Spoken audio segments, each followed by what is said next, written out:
কিয়ামতের ময়দানে মৃত্যুরও মৃত্যু হবে। কথাটা একটু কিরকম হয়ে গেল না, যে মৃত্যুরও মৃত্যু হবে? বুঝাই, এবার বুঝেন। দুনিয়ার মধ্যে আপনি যখন আপনাকে যখন আল্লাহ পাক রব্বুল আলামিন প্রাণ দিল, মানে আপনাকে মৃত্যুবরণ করতে হবে, কারণ আল্লাহ বলছেন কুল্লু নাফসিন যায়িকাতুল মাউত। আপনার ভিতরে প্রাণ থাকলে আপনাকে মরতেই হবে। কে আপনার জান কবজ করবে? সেটা হচ্ছে মালাকুল মাউত। এই মালাকুল মাউত যতদিন পর্যন্ত থাকবে ততদিন পর্যন্ত মানুষের জান কবজ করবে। আল্লাহ বলছেন এই যে মৃত্যুর ফেরেশতা যে মানুষের মৃত্যু দান করে, এই মৃত্যুকে কিয়ামতের দিন আল্লাহ পাক রব্বুল আলামিন তাকেও মৃত্যু দিয়ে দিবেন। মানে মৃত্যু নামে আর কোনো কিছু থাকবে না। কেন থাকবে না মৃত্যুকে, কেন তিনি সেদিন মৃত্যু দিয়ে দিবেন? কারণ হচ্ছে যে সেদিন অর্থাৎ পরকালে যে জান্নাতে সে জান্নাতে থাকবে, যে জাহান্নামে সে জাহান্নামে থাকবে, চিরকাল থাকবে, এবং সেখান থেকে বাঁচার বা বেরোবার কোনো চান্স সে পাবে না। এর মানে আল্লাহ পাক রব্বুল আলামিন বোঝাচ্ছেন মৃত্যুরও মৃত্যু দেওয়া হবে। মানে তুমি চিন্তা করো, জাহান্নামের বাসিন্দা যদি তুমি হও তাহলে জাহান্নামের মধ্যে তোমাকে চিরকাল থাকতে হচ্ছে। তাহলে তোমাকে চিন্তা করতে হবে, থিংক অ্যাবাউট দ্যাট, যে তুমি দুনিয়ার মধ্যে কি করছো। তুমি যদি জান্নাতের কোনো কর্মফল করে থাকো তাহলে তুমি জান্নাতের মধ্যে যাবে এবং সেখানে চিরকাল থাকবা, তোমার কোনোদিন মৃত্যু হবে না। চিরকাল থাকবা, তোমার কোনোদিন মৃত্যু হবে না। এখন তুমি যদি জাহান্নামে যাওয়ার জন্য দুনিয়ার মধ্যে পাপ কাজ করো, তওবা না করো, রবের সন্তুষ্টি অর্জন না করো, তার সাথে কানেকশন তৈরি না করো, তাহলে আল্লাহ বলছেন ওই জাহান্নামে তোমাকে চিরকাল থাকতে হবে, কিন্তু সেখানে তোমার কোনোদিন মৃত্যু হবে না।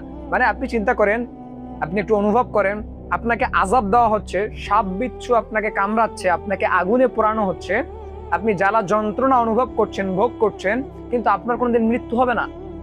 দুনিয়ার মধ্যে আপনি যখন পানিতে পড়েন, পানিতে পড়ে যখন আপনি পানি খাইতে খাইতে ডুবে ডুবে মারা যান, তখন কিন্তু আপনার একটা যন্ত্রণা ভিতরে কাজ করে এবং কাজ করার সাথে সাথে কিন্তু আপনি মরেন। এবং আগুনের মধ্যে পড়লে যারা আগুনে মরে মারা যায় তারা কাতরাইতে কাতরাইতে মারা যায়, কিন্তু ওই কাতরানোটা ক্ষণিকক্ষণের জন্য, কিছুক্ষণ পর তো সে মারা যায়, কারণ তার কাছে মৃত্যু আসে। কিন্তু আল্লাহ বলছেন জাহান্নামে যখন আপনি যাবেন, এই যে আপনি আগুনে পড়ে জাহান্নামের আগুনে পড়ে কাতরাচ্ছেন, সাপ বিচ্ছু আপনাকে সবল দিচ্ছে, সেখানে আপনাকে আযাব দেওয়া হচ্ছে, এই যে দুনিয়ার মধ্যে ক্ষণিকক্ষণের পর তো আপনার মৃত্যু হচ্ছে, কিন্তু সেখানে কোনোদিন আপনার মৃত্যু হবে না, আপনাকে চিরকাল সেই শাস্তি ভোগ করতে হবে। এর দ্বারা আল্লাহ পাক সতর্কতা স্বরূপ আমাদেরকে বলছেন দুনিয়ার মধ্যে আর যাই করো, যদি কোনো ধরনের ভুল করে ফেলো, যদি কোনো ধরনের গুনাহ করে ফেলো, আমি আল্লাহ তোমাকে ক্ষমা করার জন্য অপেক্ষায় আছি। এবং বান্দা তুমি শুনে রাখো, তোমাকে তো ক্ষমা করবই, সাথে তোমার গুনাহগুলোকে আমি আল্লাহ নেকিতে কনভার্ট করে তোমার আমলনামায় ঢুকাই। সুবহানাল্লাহ। কথাটা কেমন? গুনাহগুলোকে নেকিতে কনভার্ট করবেন মানে, ধরেন আপনি 50,000 গুনাহ করছেন, বা আপনি 40,000 গুনাহ করে ফেলছেন, বা 5 লক্ষ গুনাহ করে ফেলছেন, ধরে নিলাম 50,000। এই যে আপনি 50,000 গুনাহ করছেন, এই 50,000 গুনাহকে আল্লাহ পাক 50,000 সওয়াবে রূপান্তরিত করবেন। গুনাহ 50,000 সওয়াবে রূপান্তরিত করবেন, তার মানে আপনার গুনাহ শেষ, আর কোনো গুনাহ নাই। আল্লাহ বলছেন এই 50,000 গুনাহগুলোকে 50,000 সওয়াবে রূপান্তরিত করে তোমার আমলনামায় আমি আল্লাহ দিয়ে দিই। সুবহানাল্লাহি ওয়া বিহামদিহি।